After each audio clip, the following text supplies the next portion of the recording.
August 13, 1972. A massive monsoon storm is battering Rawalpindi. Inside a maximum security prisoner of war camp, surrounded by high walls, barbed wire, and armed guards, three shadows quietly slip through a narrow hole in the brickwork. Escaping this facility is supposed to be statistically impossible. To understand how they got there, we have to rewind to December 1971. Flight Lieutenant Dilip Parulkar, an Indian Air Force pilot, is flying a strike mission in a Sukhoi fighter jet when enemy anti-aircraft fire shreds his plane.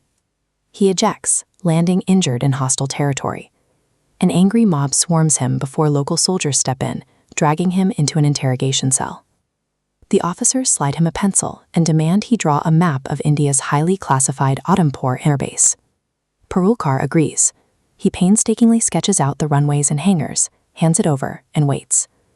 It takes the officers a while to realize he actually drew them a perfect map of the civilian Mumbai airport. Parulkar gets thrown into solitary confinement with orders for guards to shoot him if he even sits down.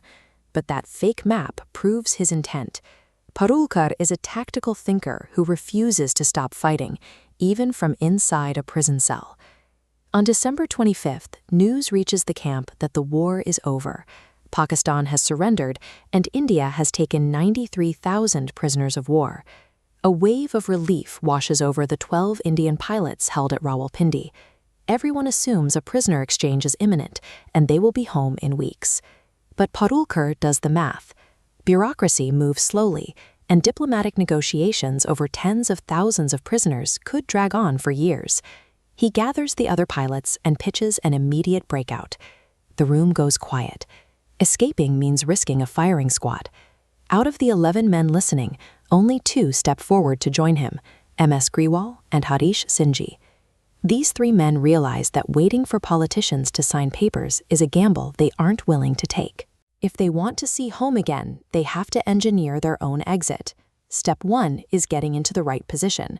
Parulkar spends weeks building rapport with the guards, eventually convincing them to transfer all 3 men into cell number 4. It is the only room in the entire compound located directly adjacent to the prison's outer perimeter wall. The only thing standing between them and the outside is solid cement, 18 inches thick. Without heavy machinery, getting through it is a massive physical hurdle. Their entire toolkit consists of a stolen pair of scissors and a screwdriver. Every night, precisely between midnight and 1 a.m., they take turns scraping at the cement. To avoid suspicion, they purposely blow the fuse to their cell's light bulb, plunging the room into darkness. They carefully pack the debris under their beds and slowly hollow out the wall, deliberately leaving a paper-thin layer of exterior plaster intact to hide the hole from the outside. The 18-inch barrier didn't yield to force, but to consistency. By sunrise each morning, the wall looked untouched, even as its structural core sat in hidden piles beneath their beds. Breaking out is useless if they get caught 5 minutes later. They need to blend into the local population. Using the small allowance given to prisoners, they secretly bribe the prison tailor to sew them traditional Pathani civilian suits. Navigating at night requires a compass. The camps in charge had previously gifted the prisoners a cassette player out of goodwill. The pilots crack it open, extract a tiny magnet, and magnetize a sewing needle to create a functional, improvised compass. For sustenance, they hoard condensed milk and dry fruits over several months, carefully rationing their supplies for the grueling trek ahead. When the massive monsoon storm finally hits on August 13th, the booming thunder provides cover for their final breach. They slip into the rain carrying Pathani suits, a hand-built compass, and months of hoarded rations.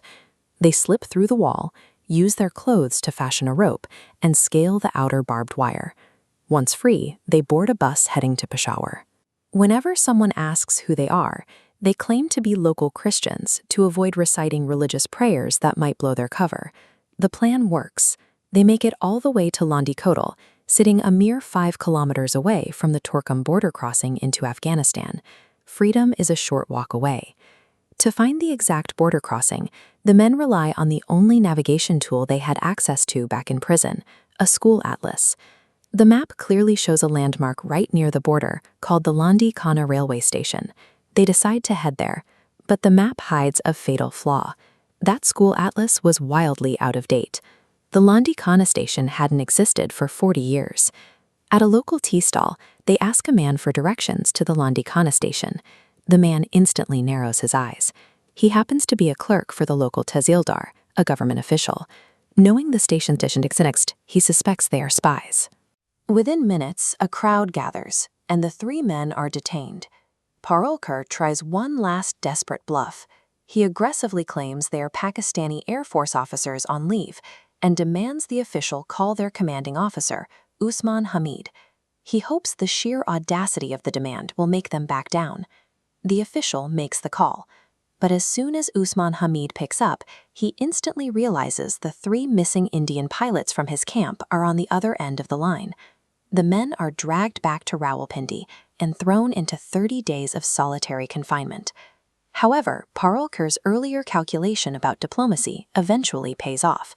By December 1972, Pakistan's President Zulfikar Ali Bhutto officially announces the release of all Indian prisoners of war. The three pilots join hundreds of their fellow soldiers and finally cross the Wagah border back into India, greeted by massive crowds and waving flags. While an outdated map halted their progress just 5 kilometers from the border, the breakout remains a significant feat of psychological and physical endurance. Parulkar, Grewal, and Singhji demonstrated that even within a maximum security perimeter, the initiative to reclaim one's freedom rests with the prisoner, not just the politician.